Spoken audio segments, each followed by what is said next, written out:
थार तो पूछना चाहूं थारी यह ताकत है के लोगों ने छकारा को गिराने की कोशिश इस मारे करी, चकारा में ताकत दिखी भाइयों छोरा ऊपर जास गए इसकी, इसने पकड़ लो करड़ाई ने बदनाम कर दो, इसने बदनाम करके नीचे गिर लो। मैं फिर भी बदनाम को नहीं हुआ, मैं आज भी काम करूं हूं, मैं आगे भी करूंगा, मैं आगे भी करता रहूंगा, लेकिन मैं और घना अच्छा कर सकूं था।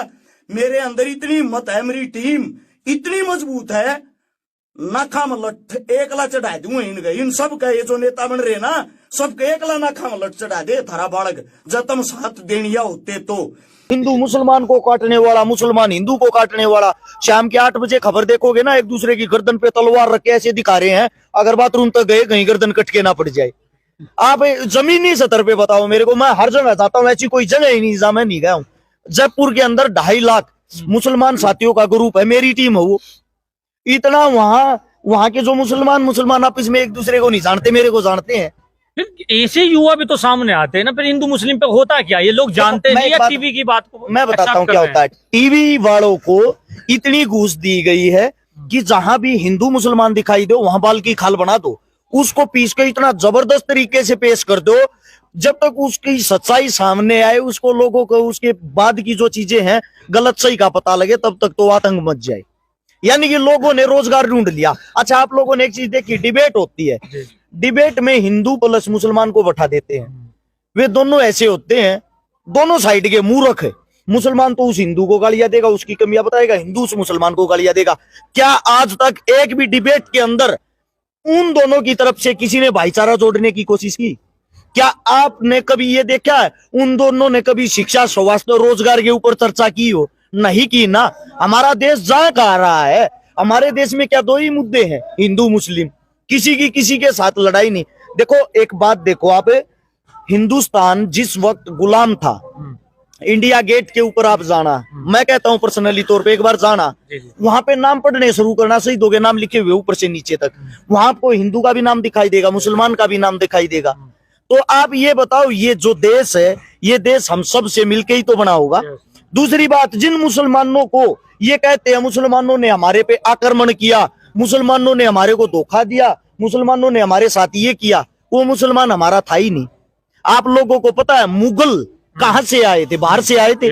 बाहर से आके हमारे पे उन्होंने अपना हक जताया, बाहर से आके उन्होंने हमारे पे क्रूरता की। आपको नहीं पता हो तो यहाँ के सच्चे मुसलमान ने, एक भी मुसलमान ने उन मुगलों को अपनी बेटी तक नहीं दी, क्योंकि उनको बाहर का मुसलमान मानते थे, वो हमारे थे ही नहीं। तो आप गलत किनको कह रहे हो? गलत उनको कहो ना जो आपके आका थे, जो बाहर देश से आए थे आपके ऊपर। उससे पहले अभी मैं जो बातें बता रहा था, तैमूर जो एक मंगोलिक शासक था, जो चंगेज खान का वंशज था, वो यहाँ आता, यहाँ के क्रूरता मचाता है, सब कुछ तोड़ फोड़ करता है। वो हमारा मुसलमान कहां से हो गया? हमारा मुसलमान वो मुसलमान है जो हिंदुस्तान के लिए लड़ा है, हिंदुस्तान के लिए जिया है, हिंदुस्तान के लिए मरा है, और आज भी हिंदुस्तान के लिए जीता है। हिंदुस्तान जो सरजमी है, अगर उसके आप बॉर्डर पे जाओगे, मैं अभी गया था, मैं चाइना बॉर्डर पे गया, देख तो ले यार चाइना कितना अंदर घुस रहा, कैसे झगड़ा।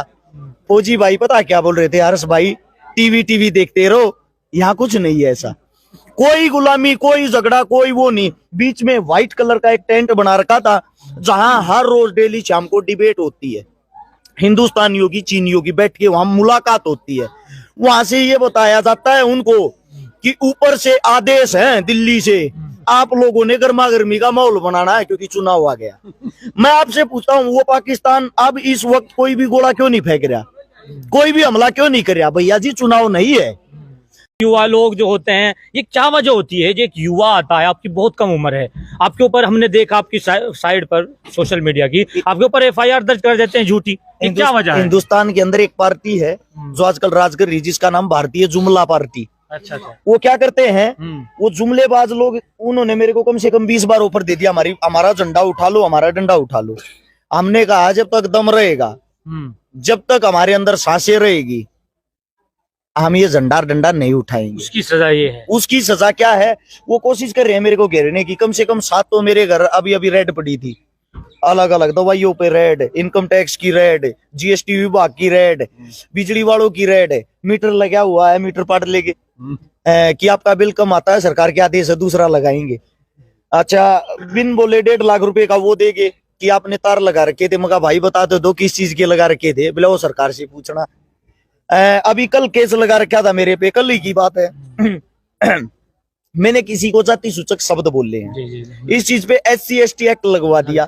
मैं गया कल, मैं वहां गया, कम से कम आप जैसे जो मेरे मित्र बंधु हो 50 पत्रकार साथी पहुंच गए। दिखाओ भाई वो जहां इसने किसी को जाति सूचक शब्द बोले हैं। बोले वो हमारे पास नहीं है। आपके पास नहीं है तो आपने केस दर्ज कैसे कर दिया? उस आदमी को बुलाओ, उस आदमी के पास कॉल कर रहे हैं, आ जाओ भाई, आमने सामने बोल लो, यहीं पे आया हुआ ये जाति सूचक शब्द कहाँ बोल रखे हैं? बोले वो हम अभी प्रूफ नहीं कर पाते, कहाँ बोल रखा, कहानी इसको अंदर कर दो, बाद में दिखा देंगे।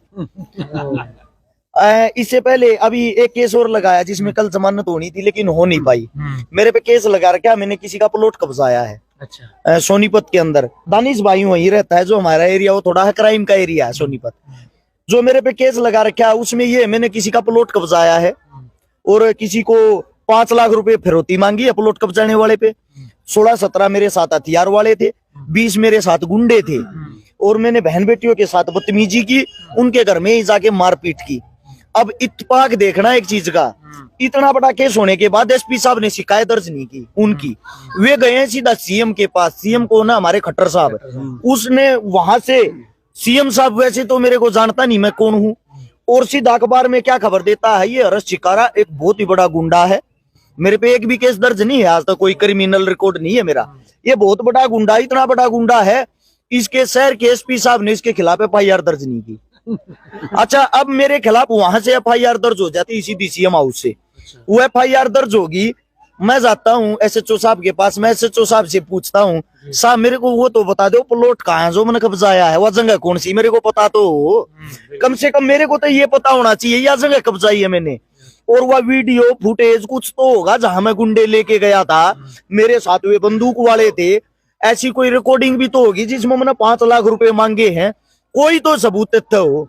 SHO साहब बोले हर्ष भाई सरकार का दबाव, हमने ये लिखना था, बाकी पता हमारे को भी नहीं। मतलब कहानी ये है कि अगर कोई युवा ऊपर आता है समाज का काम करने के लिए, उसको कहीं ना कहीं जो ताकतवर लोग हैं नीचे दबाने की कोशिश करती है। वही आपके साथ हो रहा है, क्योंकि आपकी में हम कल जो पूरी डिटेल निकाली, आप बेकसूर साबित हुए।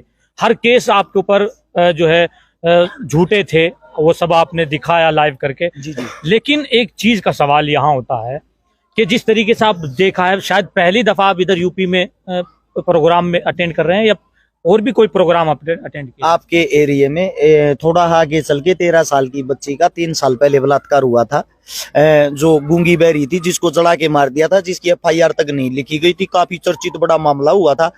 वो चमार जाति से थी, वो हमारी बहन गुड़िया, उसकी कहीं सुनवाई नहीं हो रही थी। उसकी यहाँ आके मैं मदद करके गया था।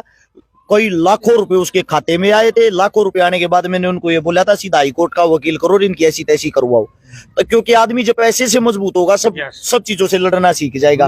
और 1 हफ्ते के अंदर उसकी FIR दर्ज करवा के गया था।